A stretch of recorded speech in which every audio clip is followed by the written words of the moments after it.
You spend years trying fad diets, counting calories, and eliminating entire food groups, but you still feel tired and drained of energy. Meanwhile, Buddhist monks have been following the same dietary principles for over 2,500 years and routinely live beyond 100 years with perfect mental clarity. It's not about what they eat that keeps them young. It's about how they transform every meal into a sacred practice of consciousness. When you understand why they stop eating at noon and treat every grain of rice as an offering, your relationship with food will never be the same. This is not just a longevity secret. It's a complete philosophy that transforms hunger into gratitude and meals into meditation. Subscribe to the channel, leave your like and comment from what part of the world you are watching, get comfortable and relax. Let's begin. What if the secret to living 100 years was actually something hidden in the kitchen and not just in a mysterious ritual?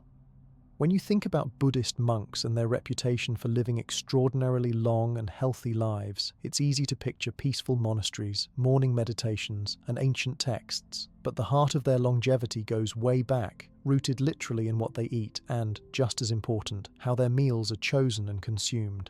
Let's talk about how the eating habits and traditions of Buddhist monks started over 2,500 years ago, shaped by history, necessity, devotion, and an unwavering commitment to non-harm. Long before words like nutrition or dietary guidelines existed, the Buddha himself laid down a path for his followers that included a surprisingly practical and detailed set of food-related rules. These weren't just preferences, but ethical codes and survival strategies meant to help monks survive, thrive, and stay focused on spiritual aims. The Buddha lived during the 6th to 5th century before Christ, a period when India was a patchwork of kingdoms, forests, and growing towns. Monks owned almost nothing and depended on the generosity of local communities for all their needs. The backbone of the Buddhist approach to eating comes from something called ahimsa. In plain words, ahimsa means non-harming. For monks, non-harming isn't a vague idea, but a guiding principle that influences every bite they take. The Buddha made it clear through many talks, which have been carefully preserved in ancient texts, that followers should avoid causing harm to living beings. This principle shaped what foods were considered acceptable. The result was a skillful balance between what monasteries could reasonably get from their supporters and what their ethical framework demanded.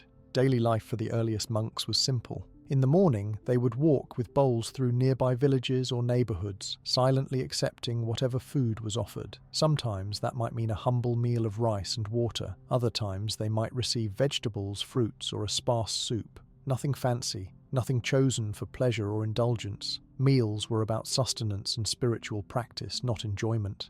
These early monastics lived by a rule that is astonishing even by today's standards. They did not eat after midday. This wasn't just about discipline. Buddha observed that eating late could make meditation harder, making the mind foggy and the body sluggish. So, he set a rule in the Vinaya, the monastic code. Eat only what is received in the morning and finish by midday. Not a single mouthful after noon until the next sunrise. The reasons were both medical, as people noticed that lighter evening habits improved health, and spiritual, as a lighter body led to a lighter mind.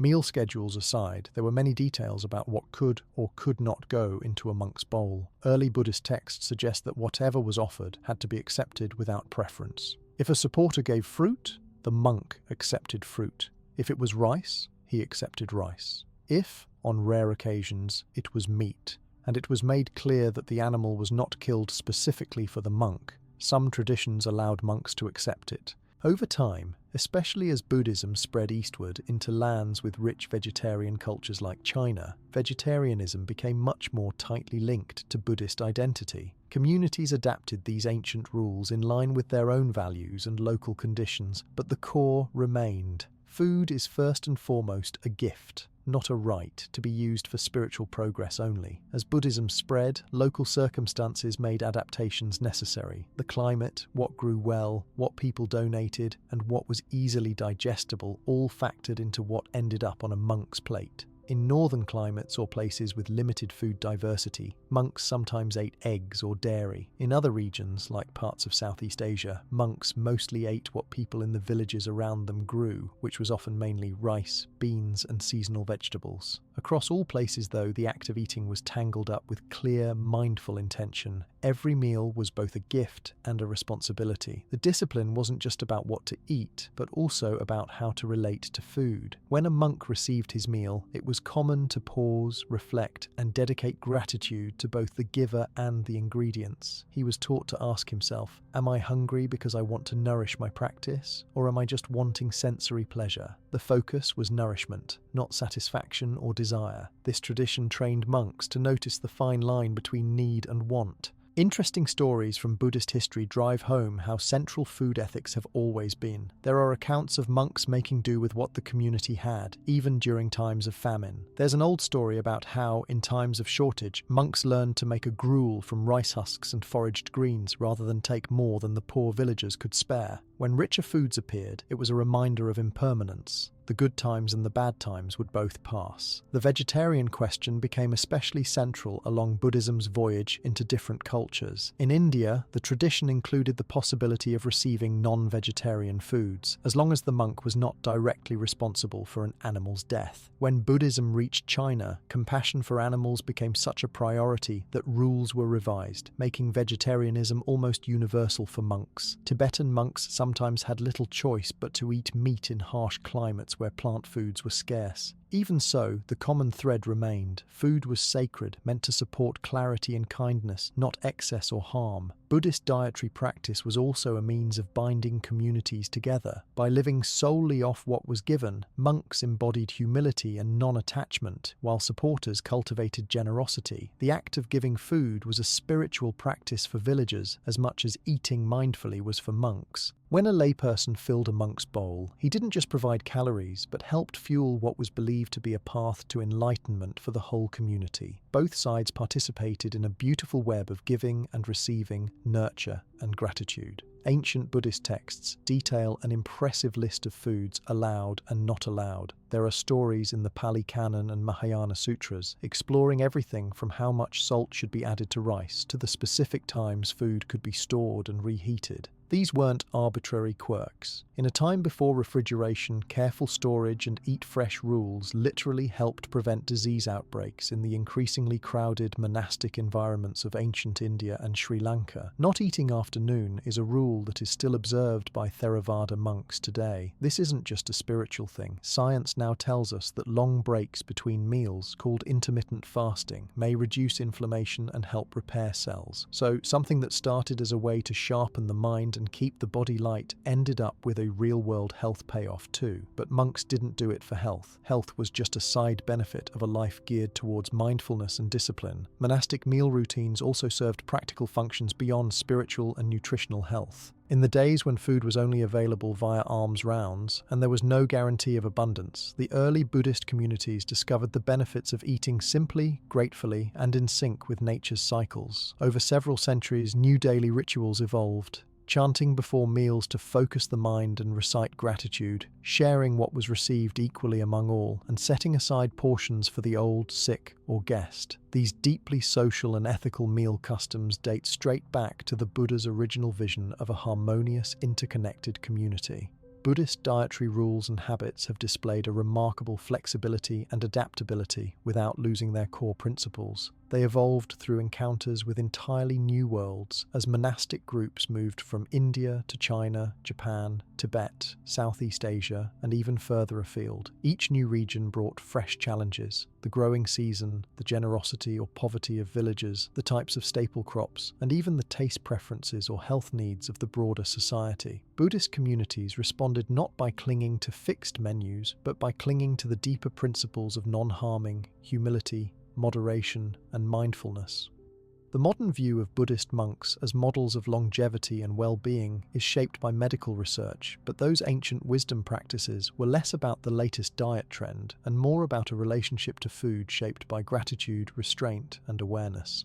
Core rituals around food have survived for centuries. Most Buddhist monks in Southeast Asia still start their day before sunrise, finish their alms round before the morning is over, and eat only what is donated, stopping by midday. The rest of the day, the body is left to rest, while the mind is sharpened in meditation and study. Modern scientific research on aging and health keeps finding echoes of these ancient practices. Medical science is only now catching up to the understanding that a diet rich in simple plant-based foods, limiting meal frequency, avoiding overeating, and cultivating social bonds can dramatically increase not only lifespan but also quality of life. Yet, for the monks, the daily dance of food, gratitude, discipline, and giving isn't about longevity as an endpoint, but about supporting a life of clarity and peace. Their diet is a living piece of history that continues to shape bodies and minds, linking generations through carefully preserved traditions and a very specific way of meeting hunger. The sacred diet of monks demonstrates how powerful it can be to anchor daily habits in ancient wisdom, even as environments change and centuries pass. It is not about fixating on strict rules for their own sake,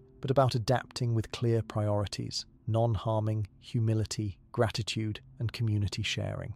The results, seen in monasteries large and small for over 2.5 millennia, speak volumes about not only surviving, but thriving in ways that echo through time. That's the story behind the first and most essential layer of the monk's diet, and why, even after all these years, their food is still inseparable from their spiritual path. The way monks eat, shaped by old rules, lived experience, and a shared pursuit of compassion, continues to influence the search for a longer, clearer, and more meaningful life. Have you ever wondered what it would be like to pay attention to every single bite you take, not just the taste, but the feel, the sound, the whole experience? This is how Buddhist monks approach their meals, and the practice is known as mindful eating. For monks, eating is not just about feeding the body. Each meal is treated almost as a form of meditation, where attention is placed on every detail, starting from the first sight of food until the last swallow. This way of eating is one of the core habits that shape the sacred diet and, some believe, is a secret to their balanced and healthy lives. Imagine a monk sitting quietly with a bowl in front of him. There is no rush, no chatter, and definitely no distractions from phones or conversation. The only thing a monk is focused on at that moment is the meal before him. He might notice the smell of the steamed rice, the colour of the vegetables, or even the steam rising from the bowl.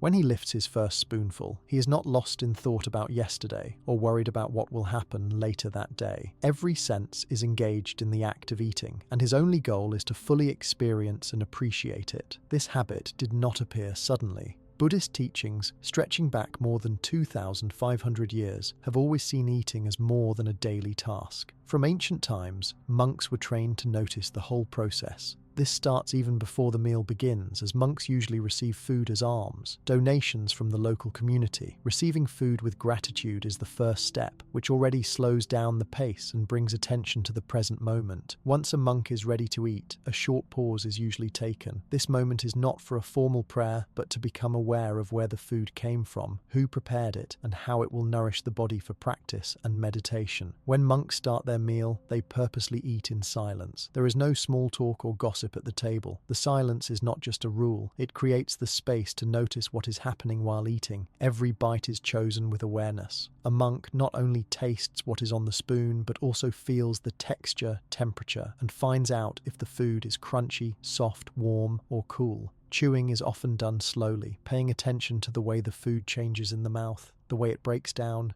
and even the feelings or memories those foods might trigger. Some traditions encourage a certain number of chews per bite, not as a strict rule, but to further slow things down and help focus on the moment. More than just taste, mindful eating is about tuning in to all senses. A sound, like the soft snap of a carrot or the whisper of rice grains, becomes part of the eating experience. The sight of the meal matters too. Monks often observe the colours and arrangement of food before picking up their utensils or taking a first bite, noticing the smell, appreciating the appearance, even recognizing feelings of hunger or fullness. All of these are included. This full-body experience turns ordinary eating into a very different and intentional process. A huge part of mindful eating is learning the difference between physical hunger and the desire to eat out of habit, boredom, or emotion. Monks are trained to ask themselves, am I eating because my body needs it or because I am reacting to something else?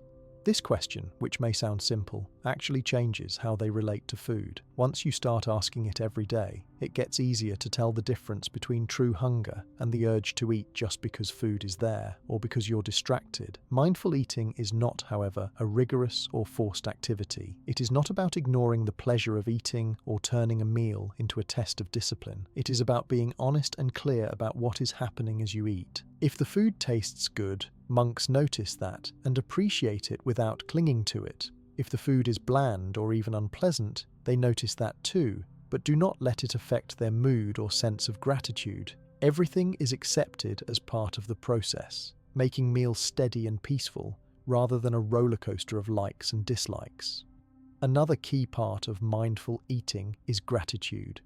In many monasteries, before the first bite, monks reflect quietly or with a short recitation. They take a moment to think about everyone involved in bringing the meal to them: the farmers, the cook, the people who donated money or ingredients, even the earth and weather. This moment of reflection goes right into the next phase of eating, encouraging monks to chew slowly and appreciate every mouthful. Gratitude makes each plate of food feel meaningful. Instead of gulping food down and moving on, monks are consistently reminded that each bite is the product of countless events and people. This awareness turns food into more than nutrition. For the monks, each meal is a reminder of their connection to the wider world, of their dependence and responsibility. It also helps to prevent waste. When you are truly focused on what you are eating and aware of all that went into preparing it, you are less likely to leave food uneaten or take more than you need. Mindful eating as practiced in Buddhism also means no distractions during meals. Monks are discouraged from talking, reading, or even listening to music while eating. This is to make sure that all attention goes directly to the meal. In modern life, eating is often rushed, with one hand on a phone or eyes on a TV screen. For monks, this would be unthinkable. Meals are kept simple and direct. This simplicity, free from outside noise, supports their meditation throughout the day, not just while sitting cross-legged, but also during routines like eating, walking, or simply resting.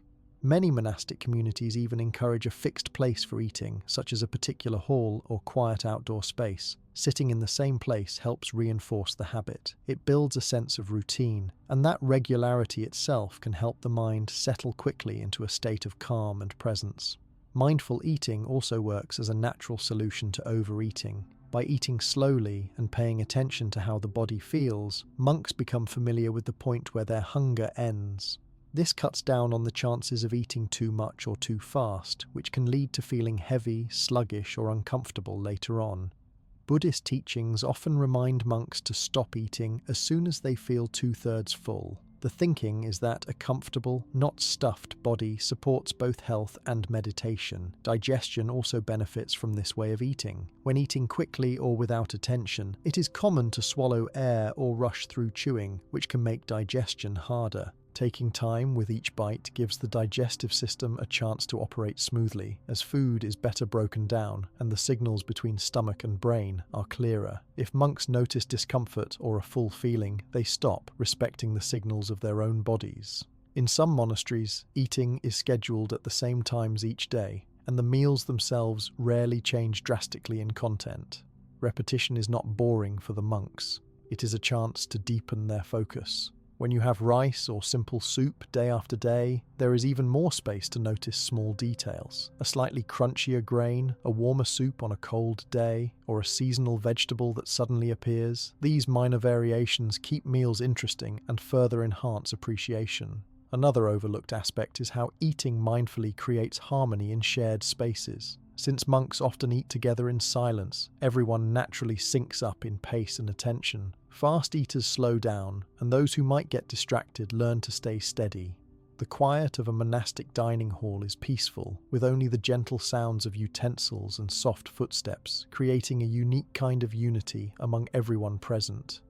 Monks are also taught to watch their minds as they eat. If cravings or dislikes appear, they are asked to notice these feelings but not act on them. For example, if a monk really wants more of one dish or dislikes another, the idea is to simply see those reactions, not judge them or chase them. This skill of observation during meals helps extend the same qualities to daily living. Minor annoyances, random cravings, or even emotional reactions outside of meals can be seen and managed more calmly. Mindful eating is a tool monks use to connect eating with the rest of their practice, not as something separate or special, but as one more chance to develop awareness and mindfulness in daily life. Whenever food is present, there is a perfect opportunity to practice. Even for long-time monks, this is never about doing it perfectly every time, but about returning focus over and over again, meal after meal. There is a common misconception that monks treat their meals with strict seriousness, but often it is a process filled with quiet joy. Just sitting and eating in peace can lead to a sense of contentment. In this way, mindful eating becomes a form of nourishment, not just for the body, but for the mind. Over months and years, this habit helps develop patience, clarity, and a steady temperament, traits that are noticeable in many monks known for their calm and endurance. When it comes to health, this approach to food pays real dividends. Mindful eating can help regulate appetite, reduce digestive troubles, and even lessen the urge for unhealthy foods. Some modern studies have found links between mindful eating practices and better weight management, improved metabolism, and healthier hearts. But for monks, these health benefits are natural side effects, not the main event.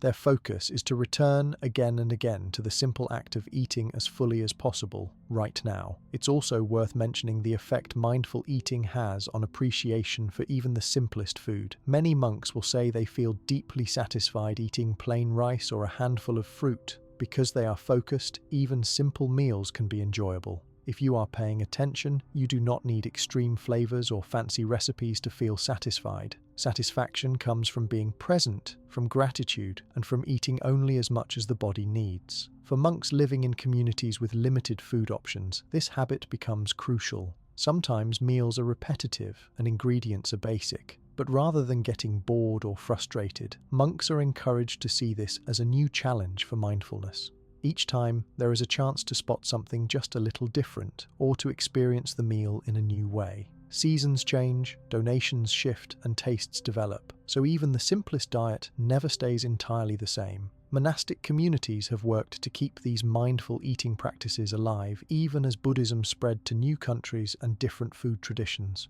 Whether in Southeast Asia, East Asia, or the West, the core ideas travel with monks: eat in silence, slow down, pay attention, and stop before you are full. These traditions are handed down through example, with seniors showing new monks how to develop the habit little by little. Sometimes, even the act of serving food to one another is done silently, with a bow or small gesture of respect. These habits layer humility and gratitude on top of mindfulness, building a culture where meals are meaningful, not merely routine. The focus stays the same. Bring attention back to the present moment, bite after bite. So, in the world of monks, the practice of mindful eating is more than just a series of rules. It is a way to transform a basic need into a strong part of spiritual development. This habit not only supports calm, focus, and gratitude, but also improves how food is digested, enjoyed, and respected. Even simple meals in simple settings become experiences worth noticing. Every day, mealtime is a chance to slow down, focus, and appreciate the food and the people who helped bring it to the table. Instead of running on autopilot, monks choose to see what is right in front of them. Over time, this small but steady practice carves out a sense of peace that stays with them far beyond the walls of the dining hall or monastery. By starting with mindful eating, they make every day a little clearer and a little kinder, building habits that last a lifetime. This approach to eating, where every meal is both purposeful and full of awareness, shapes more than just daily routines for monks. It deeply connects to another foundation of their lives, the ethics around what actually goes into their bowls. When people talk about Buddhist monks and food, a question that always pops up is why so many of them avoid eating meat, and why compassion seems built right into their diet. The reasons are not only about tradition or spiritual idealism, they come from a real commitment to kindness, a sense of responsibility for all living beings, and centuries of practical choices made inside temples and monasteries. For many Buddhist monks, the belief that life is sacred leads straight to the dinner table. Across different countries and schools of Buddhism, the idea of causing the least possible harm is a guiding light, and it has shaped what monks eat for over 2,000 years. While the original teachings from the Buddha were set down more than 2,500 years ago, the principle called ahimsa, or non-harming, still influences the daily menu for monks living in busy cities, rural monasteries, or quiet mountains. What this looks like in practice, though, can vary depending on location, history, and the local food culture surrounding each community. In some places, vegetarianism is almost universal. Take, for example, large parts of China, Vietnam, and Taiwan, where Buddhist temples are known for their plant-based meals. If you walked into one of these temples at lunchtime, you would see tables filled with rice, tofu, soy products, fresh greens, seaweed, pickled vegetables, and seasonal fruits. These aren't just healthy choices, they are direct expressions of the ethical wish not to harm animals. The monks who prepare and eat these meals do so because they see each animal as another being trying to live just like them. This respect for life defines what monks buy, cook, and accept from lay people. Things work a bit differently in traditions like Theravada, which is common in Thailand, Sri Lanka, and Myanmar. Here, monks go on their alms rounds early in the day, taking whatever is offered without making requests or showing preferences. Sometimes villagers put fish, meat, or eggs in the monks' bowls, especially in places where vegetarian food is harder to come by or simply not the norm. In these cases, the monk's attitude isn't about judging what's right or wrong, but not holding personal preferences and not being attached to desires or dislikes. Still, most monastic rules say monks cannot eat meat from any animal that was killed specifically for them. This is another clear sign that causing harm for pleasure or out of convenience is not accepted. Across all Buddhist communities, the goal is the same: eat to provide energy for life and meditation, not to indulge the senses or support habits that lead to craving or addiction.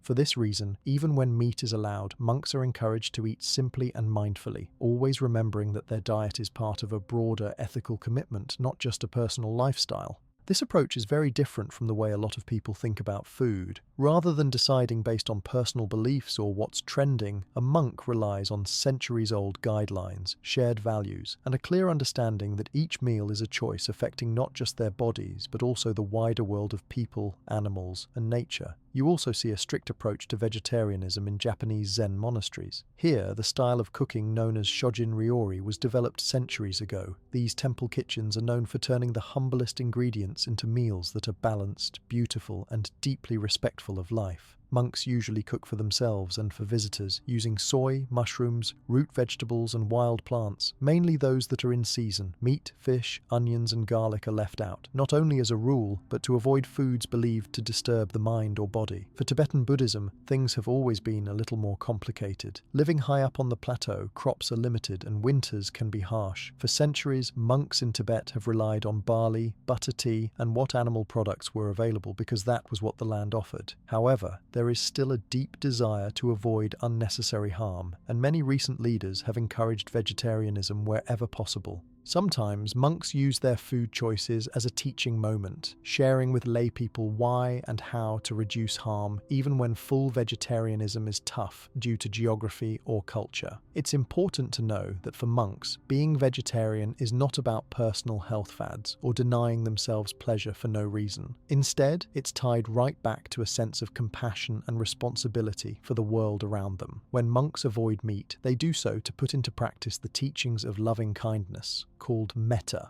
This is an attitude where a monk wishes for all beings, humans, animals, even insects, to be happy and free from suffering. The decision to eat vegetarian is a visible and daily way monks show that compassion isn't just an idea, it's a practice that guides real-life choices. Even in places where monks eat what is given, there is an ongoing discussion about what is most ethical. If you visit modern Buddhist centers in North America or Europe, you will almost always find vegetarian options as the default. Many lay Buddhists, inspired by the example of monks, adopt plant-based diets themselves or reduce their consumption of animal products. For them, this is a natural extension of the same wish to avoid causing harm or suffering. Another part of this picture is the attitude monks develop toward desire itself. By eating simple, plant-based meals, monks slowly lose their strong cravings for certain tastes, including salt, sugar, and fat. Instead of seeking out rich or complicated dishes, they grow used to plain, nourishing foods that do the job of keeping them healthy, but don't trigger intense feelings of greed or aversion. Some monastic rules even say monks shouldn't ask for foods that excite the senses, since too much focus on taste pulls attention away from their main goal of spiritual practice. You wouldn't find a lot of processed fake meats or elaborate vegetarian dishes in Tibet or Thailand. The idea is not to replace meat with something that imitates it, but to demonstrate that very basic ingredients, prepared mindfully and eaten with gratitude, can be more than enough. This keeps the focus on nutrition, humility, and appreciation for whatever is available, rather than chasing trends or luxury foods. Monks are also taught to consider where and how their food was grown. If harming living creatures or the earth is necessary to get food onto the table, they think carefully about alternatives. Organic, seasonal, or local foods are often preferred in Buddhist kitchens, even if the main reason is practicality or the wish to avoid taking more than needed from nature. When women or men come to offer food to monks at temples, it is often fresh produce, steamed grains, beans, and fruit picked from nearby fields and gardens. This habit supports the health of the community and encourages everyone to use resources wisely. There is also a social dimension to these food choices. Being vegetarian for monks encourages more mindful conversations about where food comes from, how animals are treated, and what the broader effects of each purchase are. It also pushes monks and those who support them to explore plant-based cooking, use new spices, and get creative with what's in season. The result is often a cuisine that's both satisfying and low impact, making daily meals a reminder of ethical priorities. When food is offered at a temple, it's very common for monks to bless those who give with wishes for happiness, peace, or good health. These blessings don't come because the food is fancy or expensive, but because the act of giving reinforces the value of mutual support and respect across the community, animals included. This adds a layer of gratitude and intention to eating that you don't find everywhere else. For some people, the idea that monks do not chase after taste or pleasure sounds strange, but for those who live this life, the consistent practice of eating in this way opens up other benefits. It reduces worry about food, helps avoid attachment to particular tastes and dishes, and frees up attention and time for other parts of life. Many monks report that after a while, cravings for certain foods simply disappear, replaced by a steady appreciation for what simple, honest eating brings. Modern research backs up the health effects of vegetarian and plant-based diets, but monks typically aren't thinking about antioxidants or cholesterol levels at mealtime. Instead, they are thinking, sometimes in a very simple way, about what kind of effects their eating has on other beings and the planet as a whole. They take to heart classical teachings that say even small acts of care and non-harming can ripple outward. If eating a plant-based meal saves even one animal, that is seen as worth doing. There are still times when monks eat non-vegetarian food, often because they do not want to reject what has been offered in good faith by lay supporters. In these situations, they try to stay neutral, accepting what is provided and avoiding strong preferences. But whenever possible, especially when they have a choice, monks gravitate to foods that align with their training in compassion and restraint. You can find well-developed vegetarian cooking traditions in monasteries all across the Buddhist world. In Korea, monks make use of mountain vegetables, tofu, roots, and fermented sauces, often building meals around what is easy to grow or gather and what can be preserved for the colder seasons. In Sri Lanka and Myanmar, simple curries, lentil stews, steamed cakes, and tropical fruit form the base of what's eaten every day. Monks in Thailand favour green papaya salad, steamed pumpkin, sticky rice, and boiled greens, all local foods tied to the cycle of planting and harvest. What unites all these different traditions is the effort to choose foods that both support the life of the body and reflect a deeper ethical stance. Monks are taught that food is medicine, meant to keep health steady so practice can continue, not a source of luxury or distraction. When they sit down together, even for a basic meal, the shared understanding is that this is a time to remember kindness, gratitude, and the well-being of all creatures. Some Buddhist texts go into great detail about this. Leaders and teachers have long debated what is really best for mind, body, and spirit when it comes to food. After centuries of practice, most communities agree. the closer a monk's eating comes to non-harming, the easier it is to focus on living a good and deliberate life. This doesn't mean monks never face challenges or tough choices. Changing economies, new farming methods, and world events sometimes make plant-based eating more or less accessible. But the response is not strict judgment or giving up. It's about looking for the most compassionate and realistic solution available each day. This attitude flexibility exists right alongside the commitment to the core principle of not causing harm. Kids and newcomers who visit monasteries often notice right away how different monks' meals are to those eaten outside. Less meat, fewer sweet or fried treats, smaller portions, and a gentle, unrushed pace. Over time, even those less interested in spiritual life start to feel the difference, fuller for longer, more satisfied by pure and simple foods, and less bothered by strong cravings that come from a diet heavy with animal products or additives. Monks who've eaten this way for years commonly show lower rates of modern diseases like diabetes, high blood pressure, and heart problems. In this sense, the ethical diet also becomes a practical tradition that keeps communities healthy and energized. When monks eat with others, the mood is more about sharing than judging. It's common to see monks bow to those who provide food, to serve others before taking their own portions, and to talk about the benefits of kindness to animals and the positive effect on the earth. These small habits, repeated over time, shift the focus from selfish desires to bigger ideas about community and care. When you add up all these layers, you see why vegetarianism and compassion are so tightly linked in the life of Buddhist monks. The ethics behind the monk's plate are not a rule imposed from the outside, but a choice cultivated from inside. They start with a wish to harm less, continue with daily decisions about what to eat and how to relate to cravings, and end with a meal that reflects the intention to do good in thought, word, and action. This legacy of compassionate eating ripples out from the monastery and temple into the villages, towns, and cities nearby. People who cook for monks or eat with them start to question their own food habits, rethink what is necessary, and explore new ways of treating animals and the environment better. Even those who do not become fully vegetarian may choose to eat less meat or waste less food, all influenced by the steady example set by monastic communities. Over the centuries, this connection between diet and compassion has become a signature of Buddhist life, easily seen in the kitchens, gardens, and dining halls of temples everywhere. It is a lived-out philosophy, simple and difficult at once, but always anchored in the desire to be kind, mindful, and fair every single day. By putting ethics on the menu, monks keep their own minds healthy and clear, and encourage everyone around them to try just a little harder to make the world softer and more caring through even the most ordinary act of eating. So as monks go about their everyday meals, grounded in the principles of compassion and moderation, there is another detail that stands out to anyone watching their way of life: the way monks stop eating after noon. For people used to snacking late into the night or having big dinners after work, this pattern can sound both mysterious and strict. Yet in every monastery, from the bustling temples in Bangkok to the quiet halls in rural Myanmar, you will find monks sticking to a routine where all meals are eaten before midday, usually by the time the sun is high in the sky. You see this not as an inconvenient rule, but as something that blends centuries of spiritual tradition with habits that make a real difference in physical health as well. The practice comes straight from the original teachings given by the Buddha more than 2,500 years ago. In the Vinaya, which is the code of conduct for monks and nuns, there is a clear direction: do not eat after noon. This sounds simple, but it has many layers. Back during the Buddha's life, monks lived with very little, relying on the daily generosity of lay people for their food.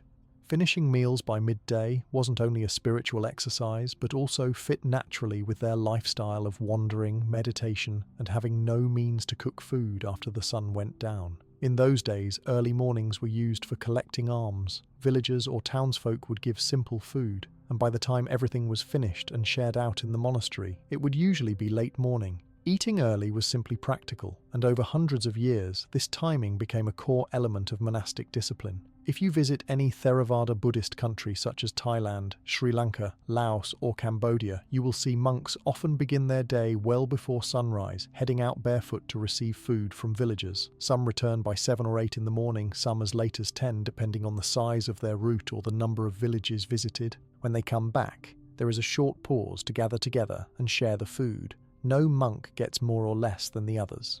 After a brief blessing and some reflection, everyone eats, often in silence. That is the first and usually the only main meal of the day. By the time the midday bell is rung in the monastery, all bowls are empty and meals have concluded. There is real structure in this daily pattern. Between midday and the next sunrise, monks generally don't eat any solid food. The only exceptions might be a hot drink, some fruit juice or water, depending on the monastery's own guidelines. Even in cold weather or in times when food is less plentiful, the rule stays the same. Someone in robes doesn't touch solid food once the midday sun has passed. For new monks, it can feel odd at first. The hunger pangs might bubble up in the evening, and old habits from life outside the monastery often take time to let go of. But older monks will explain, with a smile, that the body quickly adjusts, and that the benefits reach far beyond tradition. The main reason given for this rule in the original texts is that eating after midday makes the mind heavier and the body sluggish. Buddhist practice, especially for monks, is centered on meditation and training the mind to be clear, calm, and focused. After a large, late-day meal, monks found it was harder to concentrate or stay awake during meditation sessions that often happen in the afternoon or evening. The Buddha himself described how finishing all meals by the middle of the day helped cultivate alertness. It reduced sleepiness and inspired a sort of lightness that was perfect for reflection and training the mind. Monks were encouraged to think of food only as fuel, not as a source of comfort or distraction later in the day. This approach to eating has an impact on a monk's daily rhythm and energy. With no dinner and no evening snacks, the body gets used to getting hungry and then easing into sleep with an empty stomach. When monks rise before sunrise, their stomachs are usually empty, primed to receive food and perfectly tuned to the routine that starts each new day. The result is a gentle cycle, with the natural hunger of the morning being satisfied by the alms meal, and then no energy being wasted on digestion in the evening when the body should be winding down. Outside Buddhist circles, this habit has caught the attention of medical researchers and health experts. In the last decades, there have been studies on something called time-restricted eating or intermittent fasting, where all meals are eaten within a set period, and the rest of the day is a long break from food or calories. Scientists have found that this pattern can trigger a whole range of health benefits: improved metabolism, better control over blood sugar levels, reduced inflammation, and even possible links to a longer life. When humans spend longer stretches without eating, say 16 to 18 hours, the body switches to what's called repair mode. Cells start fixing minor damage, inflammation goes down, and chemical signals inside the body encourage resilience and strength on a cellular level. Monks have been practicing this sort of pattern for centuries, not for health fads, but because of what it does for focus, discipline, and spiritual practice.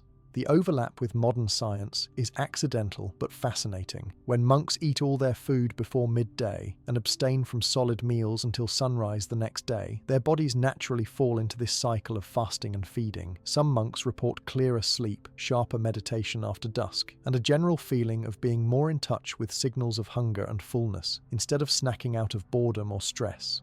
In real life, the discipline required for this isn't about forcing yourself not to eat, but about creating a lifestyle where meals have a clear beginning and end, so attention shifts to more important things. Monks learn that the feeling of emptiness in the stomach towards the evening comes and goes. After a certain point, hunger fades as the body shifts into a gentler state. The mind becomes used to working with fewer outside distractions, including the pull of cravings late at night. One practical effect is that monks tend not to struggle with many of the issues connected to modern diets: overeating, weight gain, or the tiredness that often comes after heavy late-night meals. Eating in the morning and stopping by midday means the body has plenty of time to process the day's food, and by evening the system is calm and clear. It's not about going hungry or struggling against desire, but about choosing a way of living that naturally supports health and stillness. Even those watching from outside can notice the difference in mood and energy among monks who have followed this way for years. Another thing that comes from this eating rhythm is heightened sensitivity to actual hunger versus habit or desire.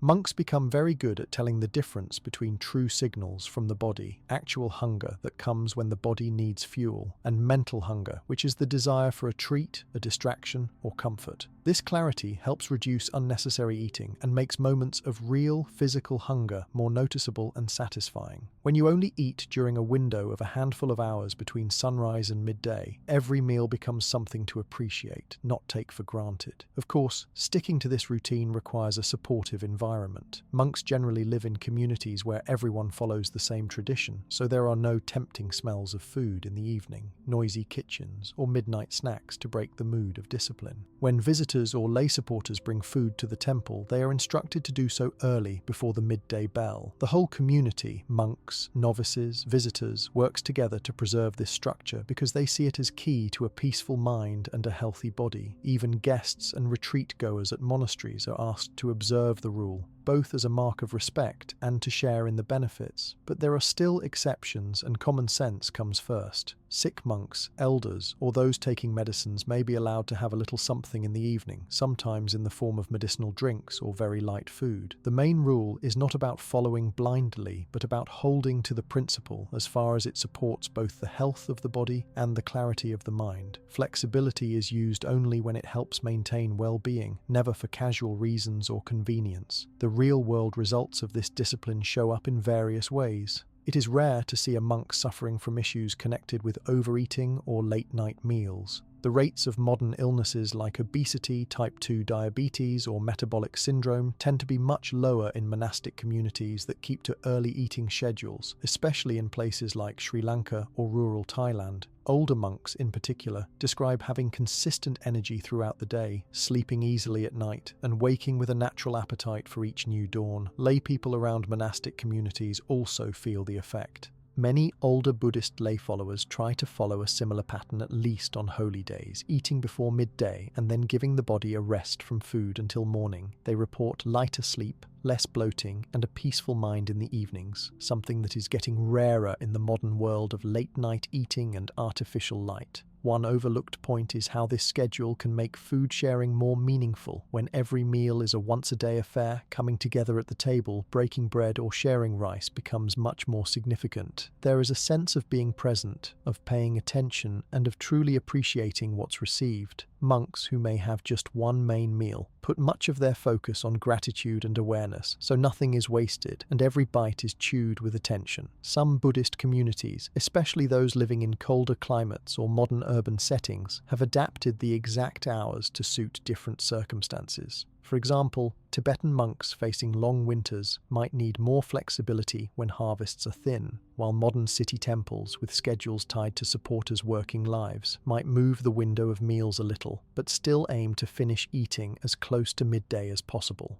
The main principle holds: keep meals early, keep the evenings quiet, and leave plenty of time between eating and sleep. Inside monasteries, there's a rhythm that sets in over time. After their only meal of the day, monks clean up, wash their bowls, and usually settle into a period of sitting or walking meditation. The absence of food in the evening means there is less reason to move about or to break concentration. Outside, noises fade, sensory cravings dissolve, and even the sound of the body, burps, gurgles, fullness, goes quiet. For someone used to the constant background of eating and snacking, it can feel almost like discovering a new state of mind. The other side of this habit, as any monk will say, is simplicity. Without the need to plan, cook, or store food for later meals, daily life becomes much less complicated. Kitchens in monasteries tend to shut down early. The focus shifts from eating to studying, meditating, caring for the grounds, or helping others. Food, rather than being an ever-present topic of conversation or anxiety, settles into the background where it serves its true function, keeping the monk healthy so spiritual work can happen. Modern science often echoes what monks have known for centuries. Doctors now say that periods of fasting or going longer stretches without food can help the body reset biological clocks, repair tissue, reduce risk of chronic disease, and improve mental clarity. These are real, measurable effects that line up with reports from monks across generations.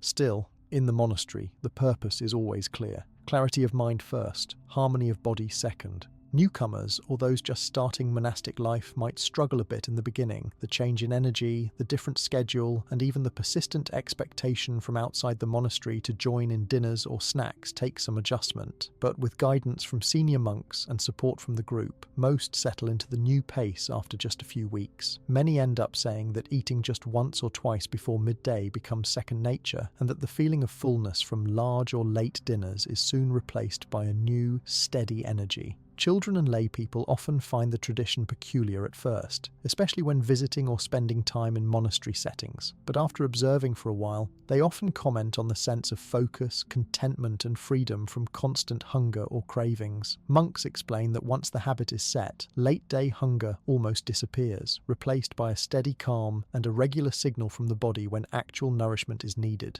Unlike trends or health plans that come and go, this monastic rhythm endures. Whether in a small meditation center in California or a massive monastery in Sri Lanka, the routine of eating before midday, finishing all meals before the sun is high, and giving the body and mind a long daily rest is visible everywhere. Men and women in robes line up in silence, fill their bowls, eat mindfully, and then let food fall away from attention for the rest of the day. As monks tell it, the result is more than a rule. It is a freedom. Without the clutter of constant meals or late-night cravings, there's more time for practice, more energy for service, and more space for joy. Eating when the sun is up and letting the body rest at night is a tradition that brings together ancient wisdom and modern insight, making it easy to see why it remains central in Buddhist life. The monk's schedule, shaped by this early window for eating, has become a lasting example of how a simple routine can support both spiritual discipline and physical longevity, right down to the way each day is lived, one sunrise at a time. After the quiet of afternoons and evenings in a monastery, with the rhythm of day shaped by early meals and long stretches of mindful practice, the next thing that stands out is the way food comes into a monk's life in the first place. If you ever walk through the neighborhoods or villages around a Buddhist monastery at dawn, you'll see something that feels both ancient and immediate. Monks moving quietly from house to house, each carrying a simple bowl as they almost glide through the streets or along narrow dirt roads. Local people are awake early too, often waiting in front of their homes with containers of rice, fruit, or vegetable stews. Even from the outside, you notice there's a real sense of care in these small offerings. What is happening here isn't a casual breakfast run, and monks aren't just looking for any free meal. This is called the alms round. It's a ritual repeated every single day where giving and receiving food shapes relationships, supports entire communities, and turns something as basic as eating into a sacred act that touches everyone involved. In places like Thailand, Laos, Cambodia, or Myanmar, the site is a part of daily life. School children, grandparents, shopkeepers and farmers will all step out from their homes, sometimes kneeling or bowing slightly, to place a handful of their morning meal into a monk's bowl. There's no conversation or negotiation. The exchange is silent, humble, and deliberate.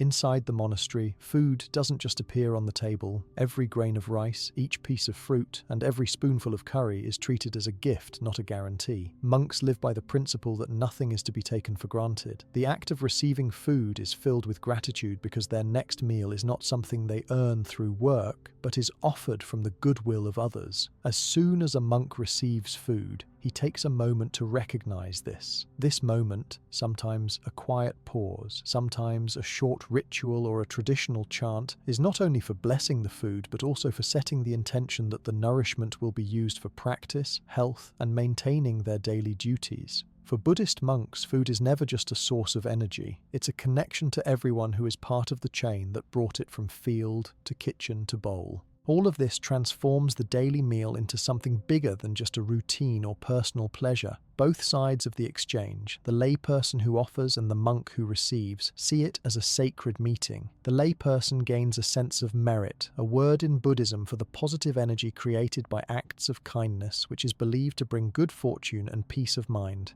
Monks, in turn, develop humility. They cannot choose their food, and they accept what comes without complaint or preference. The whole idea breaks down barriers of economic class or social hierarchy. Anyone can give, and anyone can receive. There's a mutual respect built in from the start. Back in the monastery, the food is received collectively. Senior monks, junior monks, novices, and sometimes even visiting lay followers might sit together, bowls lined up, each person receiving a share of what has been collected. This collective sharing underscores the principle that food is for the community, not the individual. Even the highest-ranking monk eats from the same pot as the youngest novice. This routine makes every meal an act that is more about the group than the self.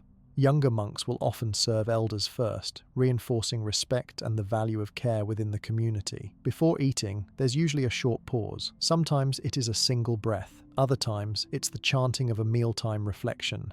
The exact words shift depending on language and tradition, but the intention remains the same: to remind everyone present that their meal is a result of generosity and that it should be eaten with mindfulness and care. Some chants ask monks to reflect, "I eat this food not for fun, not for indulgence, not to fatten myself, but only for the maintenance and nourishment of this body."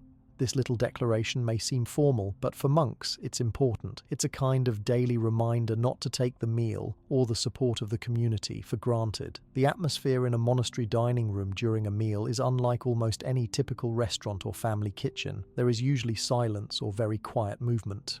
Monks do not rush, but they also do not linger. Conversation is reserved for necessary words only. The lack of background noise lets every sound, the movement of a spoon, the clink of a bowl, the gentle shuffle of robes, stand out. This silence is not just for calm. It's a way to make the meal itself a space for mindfulness, where each person can focus not just on eating, but on appreciating the web of support that made the meal possible. There's also a strong sense of responsibility about waste. Since food is viewed as a gift, wasting even a spoonful is treated seriously. If a monk takes too much, he is expected to finish it out of respect for the effort that went into producing and offering that food. Younger monks are trained to take modest portions at first and go back for seconds only if still hungry, always making sure nothing is left behind. When there is extra food, monasteries sometimes invite villagers, especially the needy, to share in what remains. In this way, mealtime supports not only monks, but the wider community, and strengthens the bonds of generosity and reciprocity. Rituals around food can take different forms in different Buddhist cultures, but the spirit remains the same. In Mahayana monasteries in China and Japan, for example, there are often elaborate meal offerings before a statue of the Buddha, symbolizing gratitude to the tradition and its teachings. In Tibetan Buddhist settings, you might see tsok ceremonies, where special offerings are blessed, shared, and then distributed to everyone present, from elders to young children, and even to wandering animals. Some monasteries have a tradition where a little food from each meal is set aside and offered to birds and wildlife, as a practical expression of compassion for all living beings. Visitors who come to share a meal at a Buddhist monastery often describe the experience as surprisingly moving. Even those who are not religious sense the quiet power of being part of a mealtime surrounded by respect, silence, and purpose. The lack of choice, taking only what is offered, eating without distraction, being grateful for every bite, gives even simple food a kind of presence that often gets lost in busy modern life. You hear over and over how these small rituals help people feel genuinely connected, both to their own bodies and to the wider circle of community and nature. There's another practical aspect too. Because monks rely entirely on food donations, their diet naturally changes with the seasons and the generosity of the community. In times of abundance, there may be fresh fruit, green vegetables, or sweet, sticky rice. In leaner times, meals might be plain rice soup or pickled roots, but all are received and eaten with exactly the same gratitude and attention. This unpredictability teaches monks to let go of attachment to particular tastes or cravings and to embrace flexibility and contentment. More than that, it keeps the whole community aware of the real effort and shared fortune involved in securing enough to eat. Monasteries also play an educational role. As children grow up watching their elders give alms to monks day after day, they learn that generosity and sharing are central to community well-being. The habit of offering food to monks becomes a kind of informal lesson about the value of giving, humility, and gratitude. For those who prepare the food, whether it's grandmothers up before dawn or local cooks rushing to finish a tray of sticky rice, there's a clear sense that their work matters beyond simple nutrition. It becomes a spiritual support for others' practice. Throughout a monk's life, food rituals help keep their personal focus aligned with their larger goals. For senior monks who may have spent 50 or 60 years receiving alms, every meal still carries the same quiet gratitude as the first days in robe. For newcomers, learning the meaning of receiving and blessing food is one of the first steps in adjusting to monastic life. Among seasoned monks, there are stories told about times when a single humble offering, maybe just a handful of rice with a pinch of salt, was received in a spirit of abundance and turned into a nourishing meal for dozens. These small memories remind everyone that what's on the plate matters far less than the care, respect, and gratitude with which it is received and shared. Even the tools of eating, bowls, spoons, and utensils are symbolic. Buddhist monks traditionally use a single bowl for all their food, a mark of simplicity, but also a reminder of the original days when monks wandered from village to village, relying on the kindness of strangers. That bowl accumulates over the course of a single round, offerings from many different homes, so the meal a monk eats is literally a blend of the entire community's participation. Washing and caring for the bowl after every meal is treated as a small act of gratitude, as is the careful cleaning of the dining area once the meal is finished. Once all have eaten and the food has been blessed, silence lingers for another moment or two. Some monks may recite another short reflection, offering any merit gained from the meal to all living beings, or wishing peace and health for the donors. Then daily life resumes. The bowls are washed, the kitchen is cleaned, and everyone blends back into their individual routines of meditation, study, work, or rest. But for all present, the sense of connection established during the meal carries through the day. Eating is not forgotten. Its sacredness continues gently in how monks relate to the world and each other. What stands out in Buddhist food rituals is the refusal to separate daily needs from deeper values. Every step, from collecting alms at dawn to blessing food before eating, from eating in silence to sharing leftovers, brings awareness and caring to a part of life that most people take for granted or rush through mindlessly. This approach creates a cycle of giving and gratitude that is renewed daily, keeping the teachings of kindness, humility, and community alive, not just in theory, but in action. When people from outside the tradition observe or join in these meals, something often shifts in their own outlook.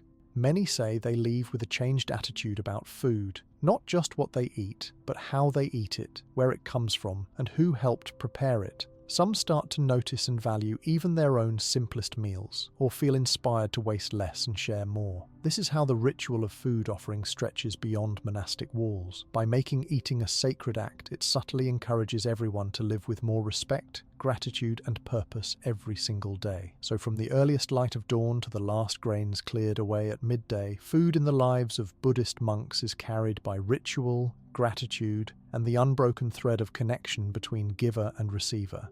It is this sacred view of eating that helps keep their daily life in harmony, sustains their focus in meditation, and quietly weaves together the monastery, the village, and the world beyond, all through the humble power of a shared meal. That ever-present thread of gratitude and ritual surrounding food goes hand in hand with a kind of everyday simplicity that shapes the lives of Buddhist monks everywhere.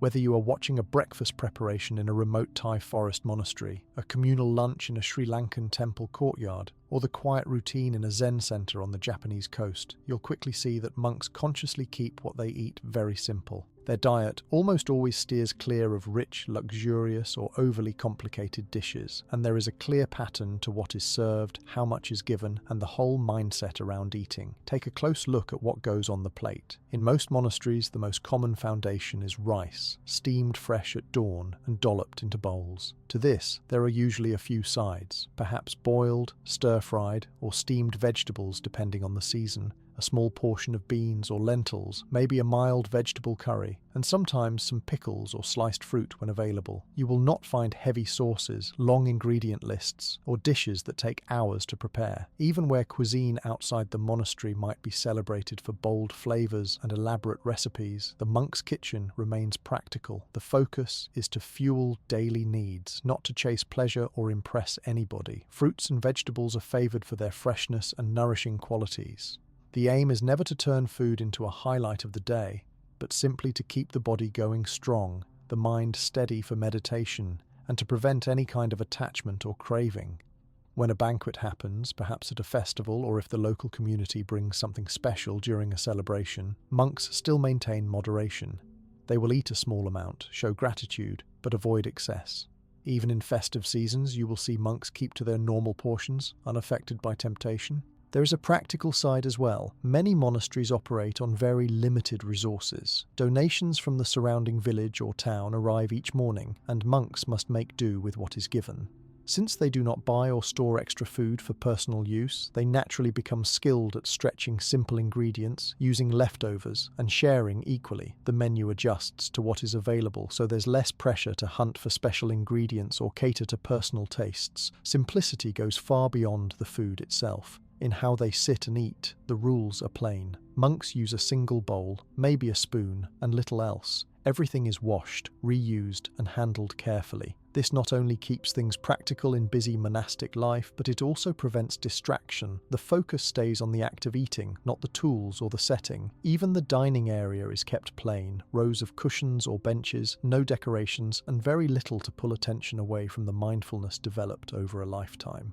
Moderation is taught from day one. Most monks are guided to fill their bowls sensibly, never piling them high in the hope of a more satisfying meal. The instruction is to take just enough to remove hunger, enough to offer energy, but never so much that you feel uncomfortably full or sleepy afterwards. Buddhist teachings encourage monks to stop before they are completely stuffed. The guidance is usually to leave a little space in the stomach so that movement and meditation afterward aren't weighed down. If there is more food after everyone has eaten, it will be saved for others or shared outside the monastery so that nothing is lost. This habit of moderation is perhaps one of the everyday disciplines that sets monks apart from typical eaters in modern society. It is not unusual for monks to finish a meal still able to move and meditate comfortably, free from the tiredness or bloated feeling that comes with overeating. Eating slowly, with awareness, helps too. Because meals are never rushed, monks learn what fullness feels like. There is time to recognize when hunger fades and to put down the spoon before crossing from satisfied to stuffed. Such discipline isn't simply for order's sake, it prevents a wide range of health problems. In many parts of Asia where Buddhist practice is strong, you can see direct health benefits among monks. Rates of obesity, diabetes, and high blood pressure are noticeably lower compared to what you find in societies that emphasize abundance or encourage finishing every last bite, no matter how full you get. The link is clear. Less overeating, less processed food, and everyday moderation keep the body in balance and illness at bay.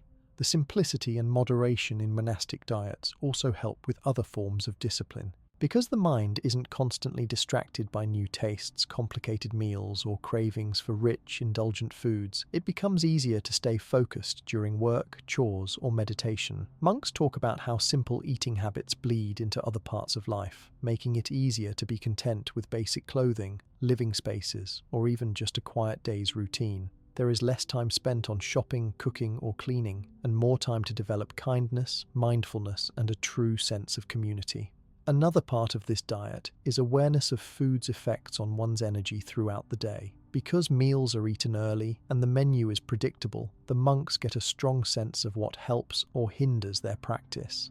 Heavy, greasy foods or those with too much sugar or oil are avoided not only because they aren't typically available, but because monks know, often from experience, that such food leads to sluggishness or discomfort. This self-knowledge develops naturally, and each person adjusts portions or types of food for health and well-being, but always within the limits of what is offered and what is sensible. You often hear stories from monks about their first months in the monastery. Many describe arriving with habits from outside, a craving for snacks, seconds, or lavish meals. Over time, those impulses fade, replaced by greater awareness of what is truly needed for health. The shift is not only physical, but mental and emotional as well. Instead of food being a comfort or an escape, it becomes just one part of a calm, balanced day. Senior monks often support their younger peers by showing how to accept with gratitude but avoid greed. There is encouragement to cherish what is given, but never to expect treats, special requests, or indulgences. Meals in many monasteries are planned as group events, and the menu rarely changes drastically from day to day. For outsiders, this might seem boring, but monks see it as an opportunity. When you eat the same dish several times a week, or even every single day, you learn to value the small changes. A different vegetable, a riper fruit, a touch more seasoning, or a cooler day that makes hot rice taste a little better.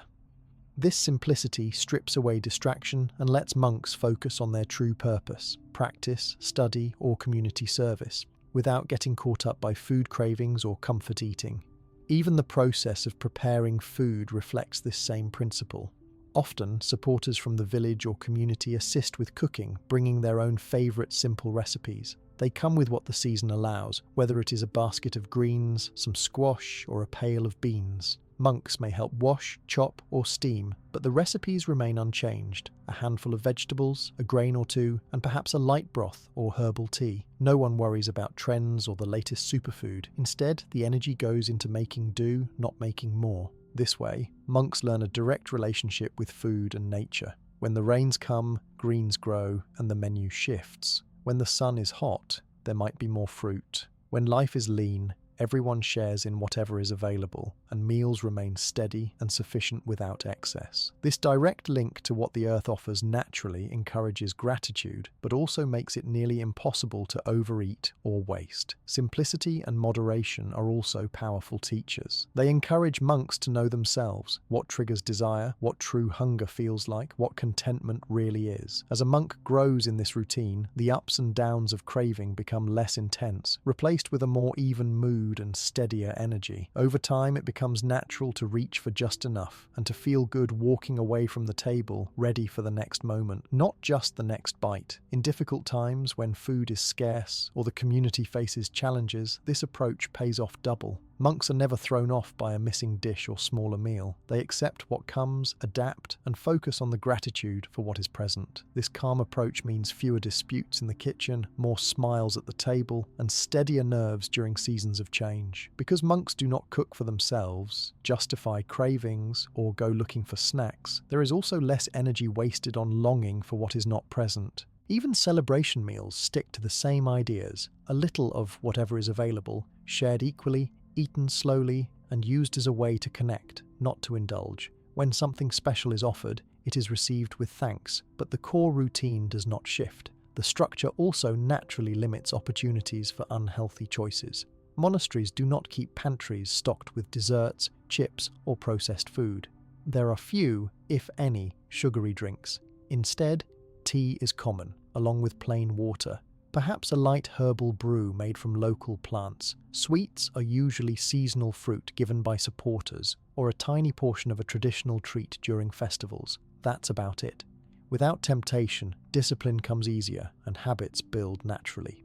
One more quiet benefit comes from the shared responsibility. Since monks eat together and the portions are controlled, there is a sense that everybody is in it together. This group approach cuts down on feelings of wanting more, hiding treats, or resenting what someone else has. When everyone gets the same or similar amount, and no one asks for extra, harmony in the dining room mirrors harmony in the rest of the monastery. Elders watch to make sure the discipline is kept, and younger members learn by direct example, not by scolding, but by modeling self-control and appreciation. Simplicity also guides what happens after food is eaten. Once the meal is over, all dishes are quickly washed and put away, and there is no lingering or lounging in the dining space. With no snacks or leftovers kept around, the focus shifts back to community, chores, study, or meditation. The kitchen is closed until the next morning, leaving the mind free from distraction for the rest of the day and night. For visitors unaccustomed to this way of living, the effect can be surprising. At first, the meals may seem plain, repetitive, maybe even underwhelming. With time, though, many guests find themselves feeling more satisfied, less sluggish, and even lose the urge to snack or seek out treats. The impact of consuming less but doing so with care and focus becomes clear. This isn't about denying pleasure, it is about finding steady satisfaction in the essentials and leaving behind the roller coaster of desire for something extra. The daily example set in monastic communities has an influence on the nearby lay population. Many villagers and city dwellers who support the monks adopt elements of this simplicity for themselves, preparing similar dishes, moderating how much they eat, and learning that less can be more when it comes to daily meals. Children, seeing monks happy, energetic, and active with little more than rice, greens, and fruit to fuel them, start to notice that health and contentment have less to do with abundance and more to do with how and why you eat. The impact on health, mood, and the wider community all grow from the humble habits that monks practice day after day. With no need for expensive ingredients, complicated recipes, or a pantry full of snacks, monks show that food is best treated as a means to an end, a tool for keeping the body ready for the work of the mind and spirit. In this way, eating becomes an act of care, not just for the monk himself, but for the whole group. It's about remembering that enough is enough, that meals should serve life and not the other way around. Keeping to a diet of simplicity and moderation, Buddhist monks shape every day around the essentials. With quiet kitchens, steady routines, and a watchful approach to cravings and desire, they live proof that nourishment comes not from excess, but from a balance of need, gratitude, and mindful attention. For monks, this approach brings freedom from worry, steadiness in practice, and a sense of community that starts with the very first bite of the day. The order and simplicity carried over from the kitchen extend smoothly into the way monks join together at the table for every meal. Eating for Buddhist monks isn't just a personal matter, it becomes a shared experience that draws everyone in the community closer. In monasteries all over Asia, from Thailand to Japan to Myanmar, the social aspect of mealtime is unmistakable. Every breakfast and lunch is far more than just filling up on food. It creates a pattern where each person, no matter how senior or new to the community, sits shoulder to shoulder, quietly respecting the group dynamic and participating in something larger than themselves. When monks gather for a meal, there is a careful structure to how everyone sits, moves, and even how food is distributed. Seniority is considered, not for status, but as a sign of respect and to maintain order. In larger monasteries, the seniors are served first and sit towards the front, while younger monks and novices wait their turn and sit further back. Regardless of these roles, there's no competition and no sense of anyone being more important. Instead, there's a sense of harmony and equality. Sharing food is one of the main ways these values show up each day, teaching not just discipline and humility, but a practical kind of kindness. Younger monks watch and learn, picking up quiet cues from elders about how to serve, when to eat, how to pass dishes, and even how to clean up without being asked. Silence is a major part of the meal. Most monasteries keep talking to an absolute minimum during eating. There's no chatter, no swapping stories about the day, and certainly no debates over who gets what. The quiet helps each person focus on their food, as well as their own thoughts and feelings. But the shared silence does something more. It creates a feeling of being part of something together, with everyone joining in the same rhythm, lifting bowls at the same time, chewing and swallowing without distraction, and reflecting on gratitude for what's present. Even newcomers quickly adjust and find comfort in this peaceful, undemanding group energy. When food is offered at the table, generosity and fairness are visible. You will see the dishes circulated so that everyone gets a portion, and nothing is grabbed or hoarded. If someone has a little less, it's common for a neighbour to offer some of their own. No food is wasted, and preferences or dislikes are quietly set aside. Even if a dish isn't a favourite, monks will serve themselves a share, knowing that refusing food is considered disrespectful to the donors and the community that provided it. This small daily habit builds a larger skill, putting group needs before personal preferences. Eating together also means that everyone notices how the others are doing. If a monk is unwell or has special dietary needs, the group makes adjustments so nobody feels left out or uncomfortable. Sometimes you'll see a senior monk quietly reminding a younger one to take more rice if he looks tired, or gently encouraging someone to eat more vegetables for strength. In this way, meals take on the feeling of a family, even if the monks come from far-flung places and different backgrounds.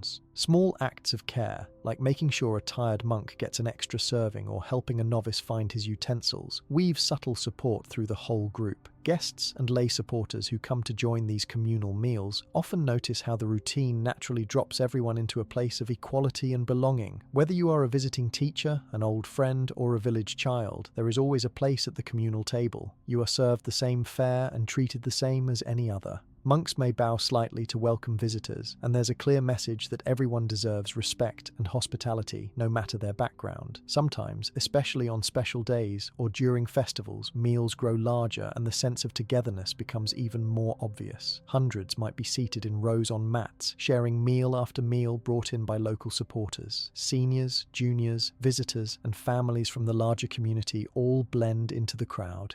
Even so, the order remains. Silence is mostly kept, patience is practiced, and food is distributed with a calm, cooperative spirit. The bustle of these big events never seems to break the rhythm learned during regular days. Instead, it only seems to make everyone's sense of community even stronger. This communal approach to eating reduces isolation and creates a network of mutual welfare. If someone is having a tough time emotionally or physically, they are rarely left to themselves for long. Mealtimes become simple, reliable moments for monks to check in without words, keeping an eye out for who might need a little extra support. It is as if the daily group meals act like a glue, holding the monastery steady through ups and downs, troubles and joys. In some traditions, after eating, monks will all join in cleaning the hall and the dishes, working side by side to keep the space ready for the next day. This shared work after meals adds another layer of togetherness. It's not unusual to see monks trading friendly gestures gestures or brief smiles as they sweep, stack bowls, or carry leftover rice to the compost or to give to animals. Even the most mundane tasks, wiping tables, mopping the floor, become easier and quicker with many hands. The presence of shared meals can also cut down on envy or longing for more. When everyone has the same portion, eats the same food, and follows the same routine, there is little cause for jealousy or greed to take root. If treats or special foods do appear, they are split evenly or rotated so everyone shares the opportunity. This sense of fairness slowly becomes second nature, a kind of unspoken agreement that what's good for one should be good for all. In monasteries where food comes solely from the donations of lay supporters, the act of eating together is closely tied to gratitude and a sense of common purpose. Monks often reflect on the unseen network of people outside the walls, farmers, cooks, donors, shopkeepers, who make the meal possible. Even though laypeople are not always present at every meal, they are included in daily chants or dedications before eating, making the sense of community stretch far beyond the walls of the dining room. For those new to monastic life, eating in community can feel both unfamiliar and comforting. Many describe the initial tension of learning how to move, when to pick up the spoon, how much to take, or when to stand up after the meal, but the group's gentle discipline and reliable routine usually makes it easy to fall in step. In just a few weeks, newcomers find themselves appreciating the predictability and calm, the reliable check-ins, and the opportunity to focus less on their own wants and more on shared experience. This group practice of eating also strengthens the daily discipline that makes the monk's life unique. Because you are seen and you see others, there's a gentle accountability. It's harder to shirk a task, take too much, linger, or waste food when you are surrounded by others who are modeling care and diligence. Elders coach the young by example, showing the right way to receive and eat food, teaching the importance of sincerity and not rushing, and their steady habits become a living guidebook for others to follow. In some monasteries, especially in places like Korea or Japan, there are elaborate rituals for group meals that include silent bows, the offering of food in the direction of Buddha statues, and sometimes a few synchronized movements with bowls or utensils. These aren't formalities to impress anyone, but are reminders of the interconnectedness of everyone sharing the meal. Every gesture is there to deepen the sense that eating is a group act, never lonely, never separate from the wider community, and always wrapped in respect. Even outside temples, the model of communal eating influences life in Buddhist cultures. Families often eat together, sitting in circles, sharing out dishes without fuss, and keeping television, phones, or other distractions away from the table. The basics learned in the monastery often ripple into the homes of villagers, city dwellers, and even those who later leave monastic life. The practice of silence, gratitude, patience, and even-handed sharing becomes the standard, elevating not just health but also emotional ties and peaceful routines. Children who visit often adapt quickly, mimicking how elders take food, wait their turn, and eat quietly and mindfully. Parents appreciate the calm and order monks model at meals, and many try to recreate that tone at home. This is one way monks quietly pass on skills that go far beyond their walls, promoting health, calm, and good manners without need for lectures or punishments. One overlooked benefit of communal meals is the way they help break down social barriers within the monastery. Old monks might sit with new novices, teachers share with students, and background or origin is put aside.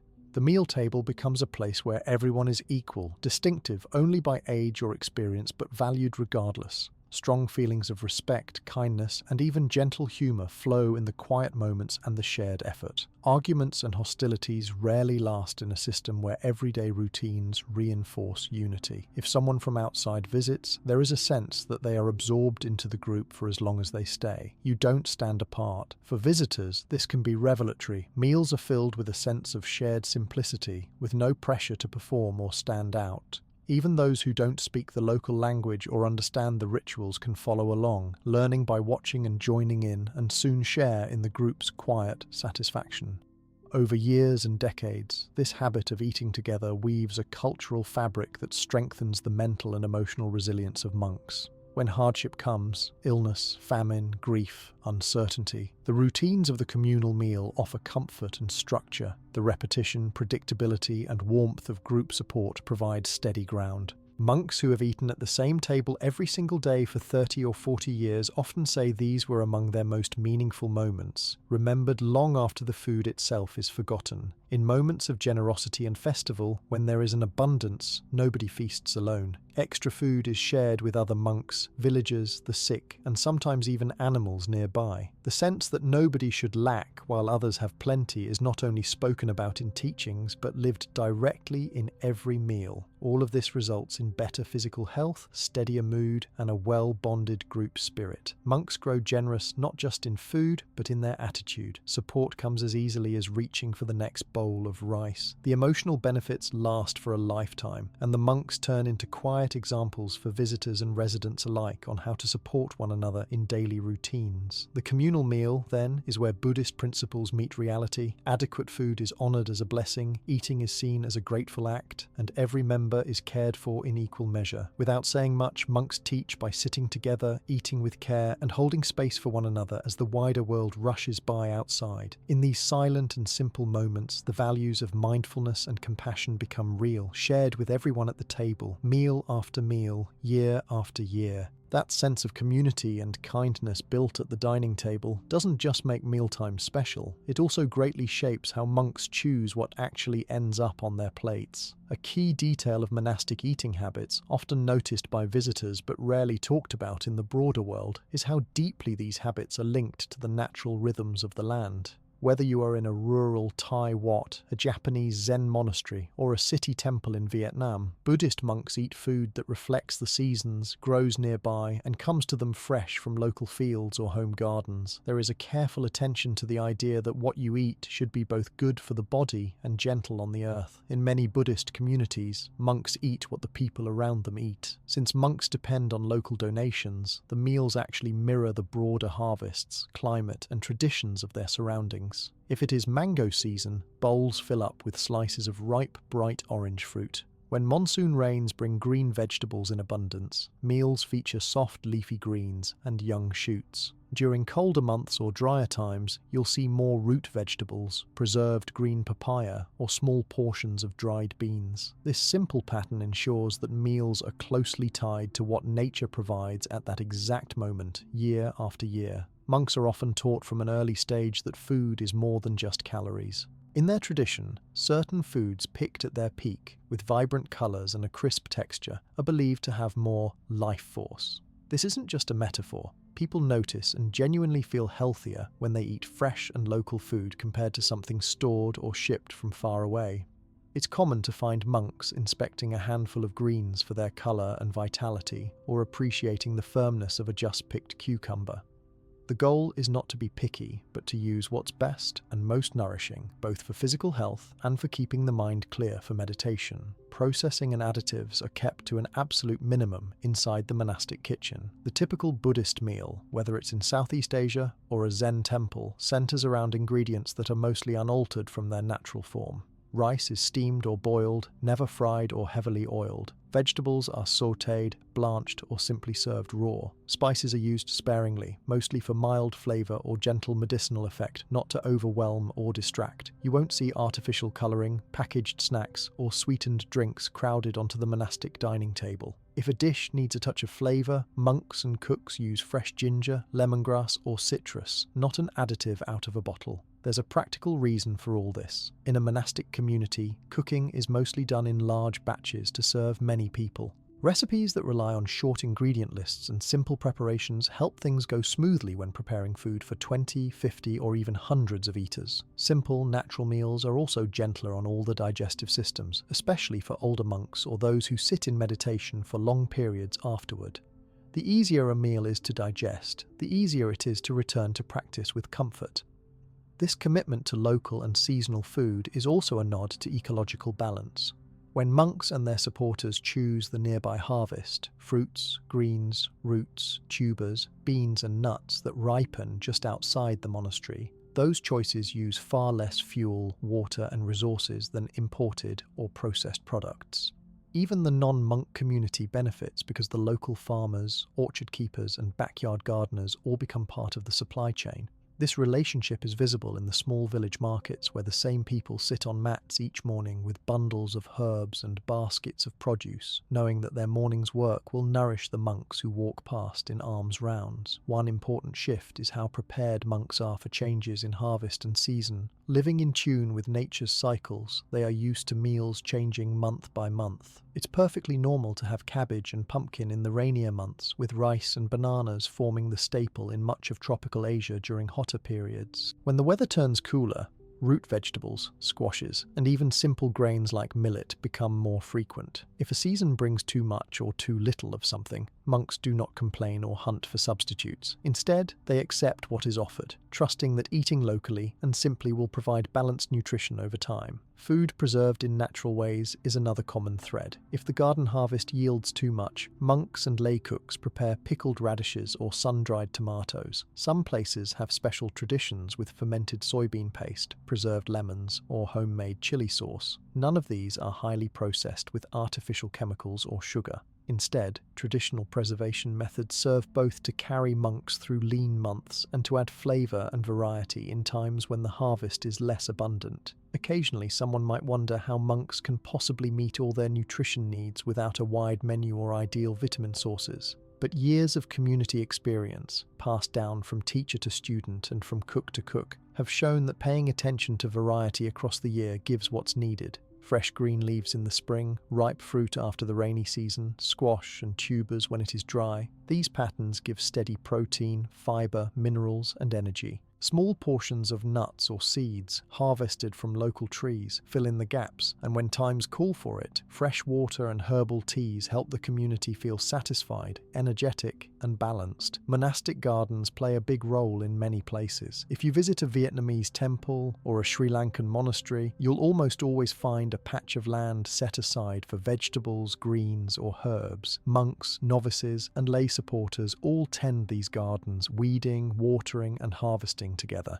This not only provides the freshest food possible, but also weaves a daily connection to the earth into the fabric of monastic life. Being in the garden is seen as a type of meditation, and the rewards are shared by all. Meals become an extension of the landscape around the monastery, and monks say they feel a direct sense of gratitude when biting into a cucumber pulled from the soil that same morning. The preference for natural and local foods also guards against the excesses and imbalances of modern diets. Foods that travel long distances, sit on supermarket shelves for weeks, or are packed with preservatives and flavourings just don't make their way into the monastery kitchen. Even as modern cities encroach and global food supplies change what's available, most monks stick to the age-old pattern of cooking what the garden gives, what villagers offer, and what grows nearby with the least effort or environmental cost. In Japan, the Zen tradition takes this to an exacting art. Monastic cooks, called tenzo, plan every meal around what is in season. Their version of temple cuisine, shojin ryori, uses mountain vegetables in spring, mushrooms and wild grasses in autumn, and daikon or turnips in winter. Every ingredient is chosen with awareness. If a vegetable is slightly wilted, it might be pickled or used in soup, so nothing goes to waste. Dishes are served lightly seasoned, allowing the original taste of each food to come through. Simple rice, sometimes barley or millet, anchors the meals, and the menu turns according to the turning leaves, the first frost, or a bumper crop of beans. Even leftovers are handled respectfully, turned into rice porridge or soups for the next morning. The health impact of these habits is visible in day-to-day life. Monks generally have steady energy and rarely suffer from the swings in mood or digestion that come with sugary or artificial foods. Their immune systems are well supported. Fresh produce supplies antioxidants, minerals, and vitamins, while clean water and herbal teas keep the body steady. Elders often credit their ability to keep meditating and working well into their 80s or 90s to the fact that their food is always simple, wholesome, and freshly prepared. This attention to season means the meals are always slowly and naturally changing. No 2 months look quite the same on a monk's table. For example, mangoes might be a highlight for a few short weeks, followed by lychees, then local melons. After the rains, a flush of mushrooms or a sudden crop of wild greens stirs up excitement. In many monasteries, there is a sense of gentle celebration when a new vegetable or fruit signals the arrival of the next season, something that keeps mealtimes interesting even in an otherwise simple routine. The social dimension of eating natural, local food is seen when supporters bring what's best from their own home gardens. Grandparents show up with baskets of sweet potatoes, children hand over handfuls of cherry tomatoes, and fishermen donate seaweed or river greens if the area allows it. These gifts are received with thanks, and each meal becomes a sign of the community's health and generosity. Eating in this way brings everyone, monks, lay people, cooks, and farmers, closer together, making them partners in a shared project of caring for one another and the land. One of the less obvious benefits for monks is the way local, seasonal eating keeps cravings in check. Instead of being bombarded by endless choice or the urge for imported treats, monks develop a kind of attunement to what is enough. When something is out of season or not on the table, they barely notice. The discipline of accepting what comes helps the mind stay steady and content, with less distraction from desire. This habit, learned over many years, is not only good for focus, but also supports emotional health, as monks learn patience and a deep sense of satisfaction. For monasteries close to large towns or cities, the challenges are different. There is always the possibility to buy imported foods or processed goods, but most monastic leaders keep the focus on natural, local foods for all the reasons above. Some urban monasteries even run their own rooftop gardens or support community agriculture, adapting old habits to new spaces. The essential principle stays the same. Choose what's near, fresh, and peacefully grown first, leaving packaged and far-shipped foods as a last resort. Environmental awareness is often woven right into monastic teachings. Monks regularly remind one another during mealtime reflections or daily chores of the importance of not taking more than needed and of caring for the land that gives life. Composting leftovers, using vegetable trimmings for soup stock, and recycling water from cooking for the plants are all part of the daily routine. These green habits are not called activism, but simply good sense, tied to the wider Buddhist values of non-harming and gratitude for every part of the natural cycle. Certain foods are avoided for reasons that touch on health, meditation, and tradition. Heavily processed snacks, stimulants, or anything known to be harmful is left out from the start. For example, meals rarely include caffeine-heavy drinks or spicy dishes that could disturb sleep or concentration. This cautious approach to food supports calm, clarity, and long stretches of meditation after meals, rather than making the mind restless or the body uncomfortable. Visitors who eat with monks, especially for the first time, often describe surprise at the freshness of every bite and the satisfying feeling after even a simple meal. The colors and textures change from week to week, and the whole atmosphere in the dining hall feels grounded in what's happening outside the window. Over time, many guests report feeling better, less heavy, and more at ease compared to what they're used to at home or work. This relationship with nature and the seasons also gives monks a strong sense of resilience. If there is a drought or flood, monks know how to shift to new ingredients, cut back, and move through it together with their supporters. Seasonality becomes part of the monastery's rhythm, a living reminder that nothing lasts. Difficulties pass, abundance returns, and nature's cycles continue. The care monks put into choosing and eating natural, local, and seasonal foods becomes a reflection of Buddhist teachings about balance and interconnectedness. Each meal draws a clear line from the earth to the bowl to the person. This quiet, steady habit impacts their health, bonds the community, and honors the wider world that sustains everyone. In a world that moves fast and is often disconnected from where food comes from, monks show that a simple life close to nature not only keeps the body healthy, but the heart and mind peaceful too, day after day, season after season. Taking care with every ingredient and eating with the seasons not only impacts physical health, but it also brings about a lot of subtle psychological benefits for Buddhist monks. The way they approach their meals, prepared with attention and eaten together in peace, becomes a foundation for how they feel, think, and react, not just at the table, but throughout their lives. If you spend even a few days in a monastery, you'll notice it's not just about healthy bodies, but about steady, clear minds and a calm, open-hearted attitude that radiates through everything the monks do. One of the first things you see about the sacred diet is how much it changes a person's relationship with food and with themselves. Monks don't bring stress or guilt to meals. Instead, every bite is linked with gratitude for the people who grew, gave, and prepared the food. This isn't just an unspoken feeling. Most monasteries include a short reflection before eating that brings gratitude front and center. The words of these reflections might change from country to country, but they always encourage people to remember how many hands it took to make the meal possible and to eat patiently without greed or complaint. This attitude does a lot to shift emotions around food. Many people outside monasteries often feel pressure to eat a certain way, to avoid specific ingredients, or to count calories and track every bite. This creates cycles of worry, guilt, and frustration, especially if someone slips up and eats too much or chooses something outside their usual routine. In monastic life, you don't find this kind of anxiety. Gratitude breaks the pattern. Instead of seeing food as something tempting or risky, monks view it as a gift to be respected and enjoyed for what it is. This changes the emotional tone at every meal. Stress and guilt give way to calm, appreciation, and a quiet happiness. When meals are received this way, it's common for monks to feel mentally lighter and more emotionally content. Mindful eating, the act of paying close attention to each step of the meal, has a ripple effect that reaches well beyond the bowl. When monks really notice the scent of cooked rice, the feel of a ripe fruit, or the sensation of chewing, they are practicing mindfulness or present moment awareness. This doesn't just stay in the dining hall, it spills over into meditation sessions, daily chores, and interactions with other people. Monks report that keeping meals simple and intentional makes it easier to concentrate, to remember details, and to return quickly to a calm, steady mental state if something unexpected happens.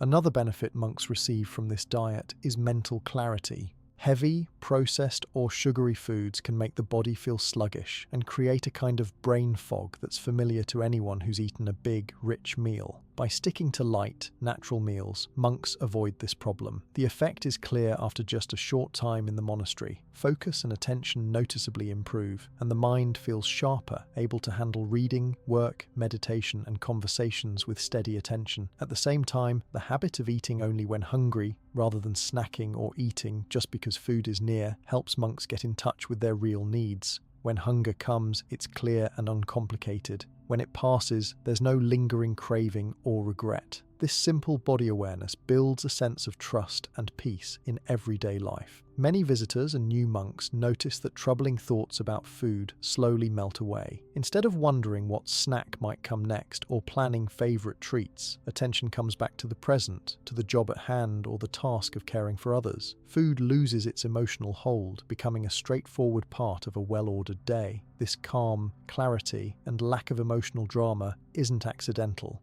It's taught and practiced. Monks learn early on how to spot the signs of emotional eating, reaching for extra food out of boredom, stress, or sadness. They are gently taught not to judge or suppress these feelings, but to notice them and pause before reacting. It becomes easier, with repetition, to see the difference between true hunger and a craving that's really about something else: anxiety, loneliness, excitement, or old habits. With time, monks find they are less pushed around by sudden urges. Instead, emotions get softer, easier to manage, and less likely to drive compulsive eating. Eating as a group also strengthens emotional well-being. Even on hard days or in tough times, monks rarely eat alone. The steady presence of others creates a sense of belonging, support, and mutual respect that cushions the ups and downs of daily life. No one is left to stew in private worries at the table. Instead, the group's silence, order, and visible gratitude create a peaceful space that feels safe and nurturing. This can be especially important for new monks who arrive with difficult backgrounds, family stress, or worries from the outside world. The dining hall becomes a place of gentle comfort,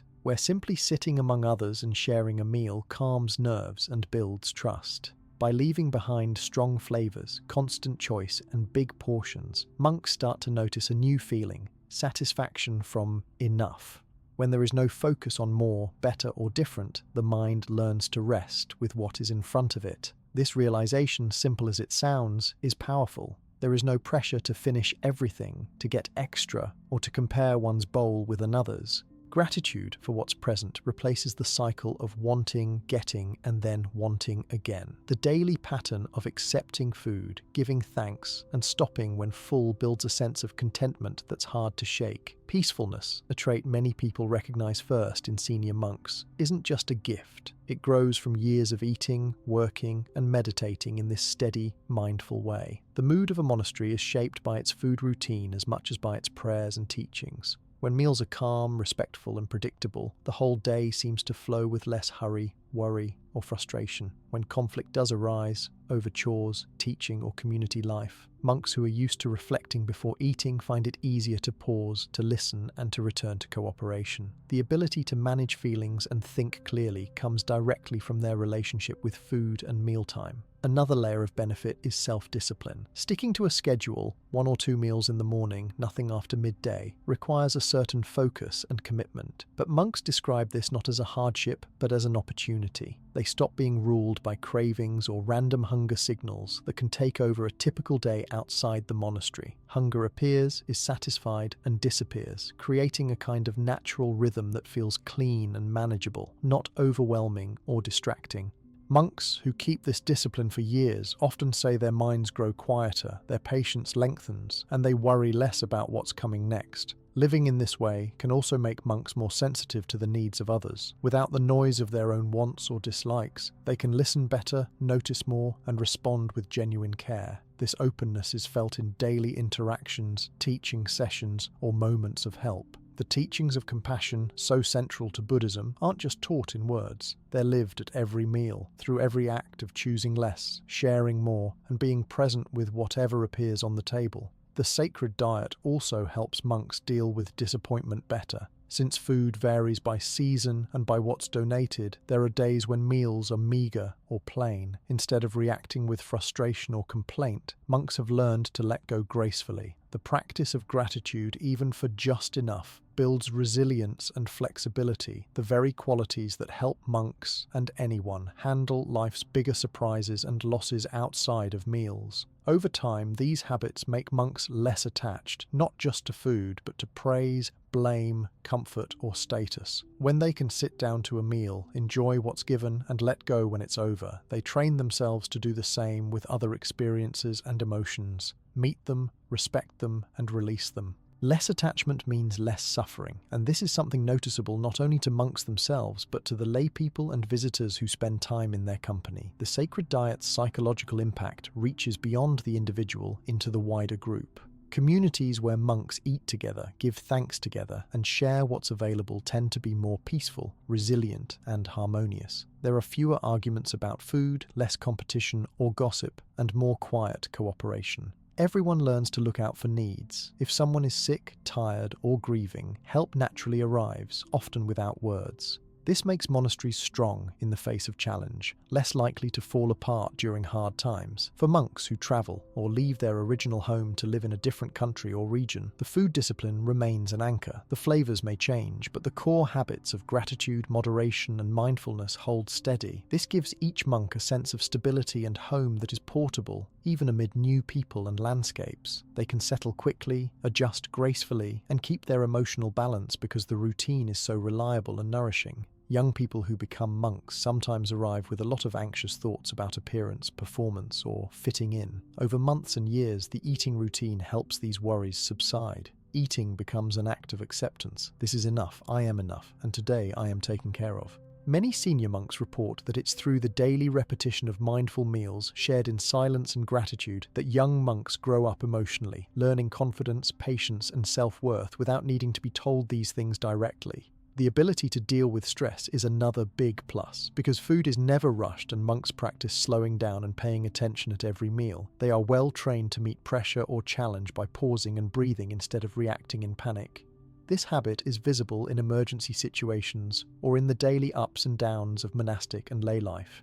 Eating slowly, appreciating and letting go prepares a person to do the same with conversation, work, or even news and conflict that arises unexpectedly. Monks sometimes share stories about how changing their relationship with food changed their relationship with everything else. Smaller problems seem less serious, setbacks are easier to recover from, and joy arises more often and unexpectedly. When meals aren't about chasing pleasure or escaping pain, but about keeping the body whole and the community together, life itself feels more steady. Even guests, or those who stay just a few weeks, notice shifts in their mood. The lack of stimulation from sugar, heavy fats, or artificial flavors reportedly helps reduce anxiety and elevate mood. The quiet, predictable meals create room for thoughts to settle and big emotions to soften. Visitors often leave with a desire to bring some of these habits back to their lives, realizing that a peaceful mind is just as connected to what and how we eat as it is to how much we meditate or exercise. In these ways, the sacred diet is much more than a menu. It's a daily practice of gratitude, clarity, and shared well-being. It trains the mind to let go of unnecessary worry, breaks cycles of guilt and craving, and supports an emotional life that is calm, patient, and open-hearted. These effects build over time and spread through the community, offering both individuals and groups a simple path to mental wellness, resilience, and peace amid all the changes of life. The comfort and steadiness monks find in their daily meals does not stay within monastery walls. These habits and attitudes, developed over many centuries, are entirely relevant for people living modern lives far from temples or Buddhist cultures. Even if you are not wearing robes or waking up before sunrise, there are practical, realistic ways to bring some of the wisdom behind the sacred diet into everyday routines. Rather than being a mysterious tradition locked away in history, these monastic approaches provide useful lessons for anyone wanting better health, more peace, and a simpler relationship with food. One thing that stands out right away is how the monk's mindset can change the entire feeling behind mealtimes at home or in the workplace. For example, instead of rushing through a sandwich at your desk or grazing mindlessly in front of the television, you could take a moment to actually notice your food. Just a few quiet seconds to look at your plate, pause, and appreciate what is there can bring some of that same gratitude and calm monks practice naturally. Even busy families can pick just one meal a day to turn off screens and have a moment of silence or reflection before eating. While the actual chant or ritual may vary, the principle of purposefully pausing before eating is accessible to anyone. Mindful eating is another lesson that works outside the monastery. It does not ask for special food, skills, or extra time. Anyone can try eating a little slower, putting down utensils between bites, chewing carefully, and noticing the textures, flavors, and smells of a meal. It makes a big difference in both digestion and satisfaction. Many who try this find they start to notice when they are truly hungry and when they have had enough much more easily. This prevents overeating and helps build a new relationship with hunger that is about listening to the body, not just the mind or emotions. In today's world, there is a tendency to eat quickly or out of habit. Snacks, sugary drinks, or even regular meals get squeezed in between tasks, often without much thought. Monks remind us that even simple food, eaten with presence, feels richer and more satisfying. You might notice, after just a week of slower, more conscious eating, that cravings and anxious snacking slow down. Feelings of fullness and contentment will come sooner, making you less likely to seek dessert out of boredom or eat past comfort from stress. Simplicity and moderation, two essential ideas in the monk's diet, also fit modern concerns about nutrition and health. The endless search for the perfect diet or newest superfood often creates more confusion than clarity. Monks keep it simple, meals based mostly on whole grains like rice, plenty of seasonal vegetables, fruits when available, and occasional legumes or seeds. Anyone can follow this idea at home or at work, eating with a focus on the basics, emphasizing plant-based ingredients and limiting rich processed and fried foods, cuts back on excess calories, lowers the intake of unhealthy fats, and helps protect you from weight gain, diabetes, and heart issues. It becomes clear pretty quickly that you do not need to mimic every detail of monastic life to benefit from these ideas. Simply shifting to more home-cooked meals, batch preparing staple grains or beans, or shopping at local markets for seasonal produce can make your plate look much closer to the monastic ideal. Processed snacks and desserts become occasional treats, not daily staples. Even if you only cook once or twice a week, the habit of combining simple, fresh ingredients can save time and money while supporting good health. Another piece of the sacred diet is the use of set meal times and intentional fasting. While most people are not going to stop eating after midday, there is good evidence for the practice of time-restricted eating, which monks have followed for centuries. Modern science backs up this ancient routine. Researchers find that keeping eating within a window of 8 to 12 hours each day, leaving long gaps overnight, can improve metabolism, reduce chronic disease risks, and help control hunger. Even just deciding not to snack in the evening or to eat dinner earlier and keep breakfast simple creates long enough fasting periods for the body to reset each night.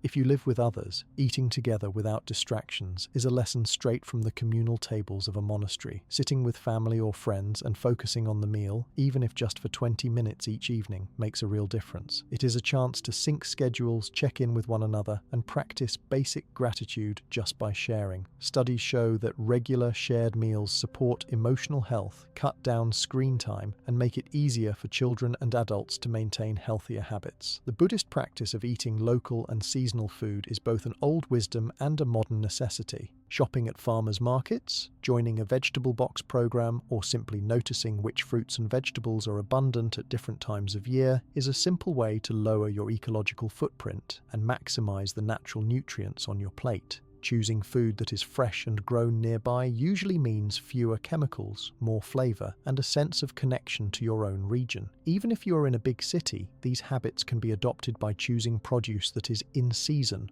or grown locally before reaching for imported goods. For those considering a move toward plant-based eating, monks provide a realistic, non-judgmental example.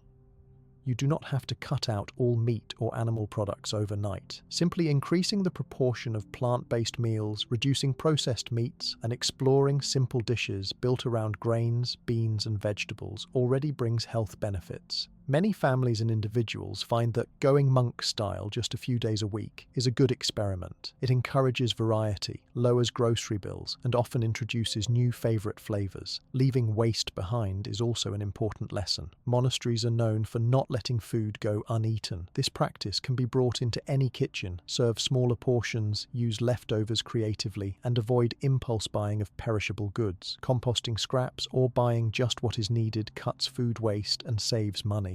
Children quickly learn from adults how to value and finish what is on their plates, and over time the whole household becomes more thoughtful and less wasteful. It's not just about food itself. The way monks balance body, mind, and social connection around meals has big mental health benefits for anyone. Turning off phones at mealtime, setting a calm mood for eating, and discussing one thing each person is grateful for makes even a quick lunch feel meaningful. This routine, repeated week after week, reduces stress hormones, improves digestion, and helps build stable, positive moods. You will notice people feeling calmer, more patient, and less reactive during and after shared meals. Many parents searching for tools to encourage healthy eating in children or teens may appreciate these simple, clear habits. If kids see meals as a time for calm, for being together, and for giving thanks, in any simple language, not necessarily a religious chant, they naturally become more open to trying new foods, eating mindfully, and developing lifelong positive habits around eating and body image. For adults, choosing to eat with more presence, moderation, and gratitude works quietly but powerfully in the background of busy lives. Many people report that after just a few weeks of slowing down, choosing less processed foods, and finding joy in simple recipes, their cravings and overeating drop off.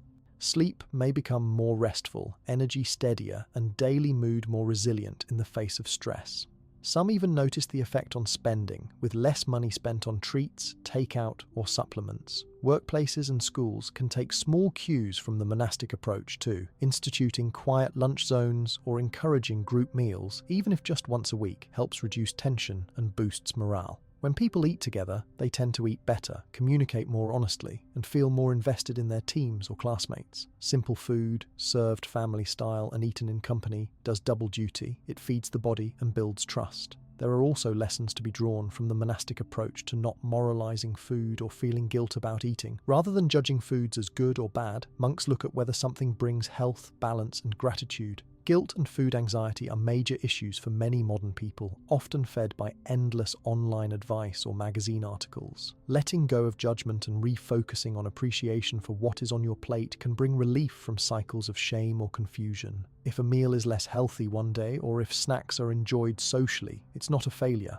Monks remind us the important thing is to notice, enjoy, and return to balanced habits at the next opportunity. Physical health and longevity, another byproduct of these daily rituals, are backed by both research and lived experience. People who adopt monk-inspired habits, regular mealtimes, early dinners, plant-centered diets, communal eating, and moderation often find themselves living longer, with fewer health complaints and a slower onset of age-related conditions. Just as important, they enjoy greater well-being in the years they live, reporting more satisfaction and a sense of purpose that comes from looking after both themselves and their communities. People who care about the environment can also see the value in Buddhist monastic eating. Local, seasonal, and plant-based diets have some of the smallest ecological footprints. Choosing these foods reduces resource use, shrinks packaging waste, and lessens the impact of transport and refrigeration. When whole communities adopt even a few of these habits, they contribute to better air, soil, and water quality where they live. Another interesting takeaway for the modern world is how monks handle celebration and feasts. Instead of seeing special occasions as a time for overindulgence, they see them as opportunities to experience gratitude, connection, and simplicity together. Even festival meals are mindful, with treats shared in moderation and attention paid to the significance of the event. When applied in families and workplaces, this attitude allows for enjoyment without the letdown or regret that sometimes follows big parties or holidays. Stress management is another area where monastic food wisdom offers help. The act of eating slowly, with focus and quiet, sends signals to the brain and body that it is safe to relax. The digestive system works best in this calm state, and the immune response is improved as well. Over weeks and months, these small changes add up to a significant drop in everyday stress and anxiety. For those struggling with sleep or burnout, making mealtimes a calm, unhurried part of the day can increase resilience and support better rest. The interchange between monks and the lay people who support them is another model for modern life. In Buddhist countries, lay people feed the monks, and in return, monks provide spiritual support, guidance, and kindness. This mutual support is not required. It is offered freely and repeatedly. In today's often fragmented world, returning kindness and support where you can, without keeping track, lifts communities and strengthens the bonds that help everyone thrive. You do not need to be a monk or even particularly spiritual to try these things at home. The power lies in the regularity, the intention, and a willingness to notice, appreciate, and share. Whether it's turning off the computer while eating, inviting someone over for a home-cooked seasonal meal, or letting go of guilt about what is on your plate, these small shifts ripple outwards to family, co-workers, and friends. Over time, they shape not only individual wellness, but also create friendlier, fairer communities. People in difficult circumstances can also benefit from parts of this model. When times are tough, practicing gratitude for basic meals, sharing what is available, and eating together can keep morale high and ensure that no one feels alone or left out. Monks have shown over centuries that strong, regular habits around food can help communities weather all sorts of trouble, from scarcity and drought to loss and conflict. At the heart of it all is the reminder that food is more than fuel. It is a connection to the natural world, to people around us, to the present moment, and to our own needs. Each time you choose to practice even one element from the monk's way, presence, gratitude, simplicity, moderation, communal eating, or seasonal awareness, you reinforce these connections and grow stronger for it. This way of looking at meals is less about strict rules and more about cultivating good habits that suit your own life. If one day you eat at a desk or opt for takeout, no harm is done. Just as monks do, you return the next meal or day to basics. Sit, notice, give thanks, eat slowly, and enjoy what you have. Over the long haul, even occasional habits in this direction add up. The lessons from the sacred diet are friendly and open, a simple invitation to enjoy what is real, to share with others, to care for the earth, and to use food as a daily reminder of the deeper things that nurture long and healthy lives. When the modern world seems rushed, complicated, and disconnected, returning for a few moments each day to these old, steady habits can make life richer, calmer, and more connected for individuals and communities alike.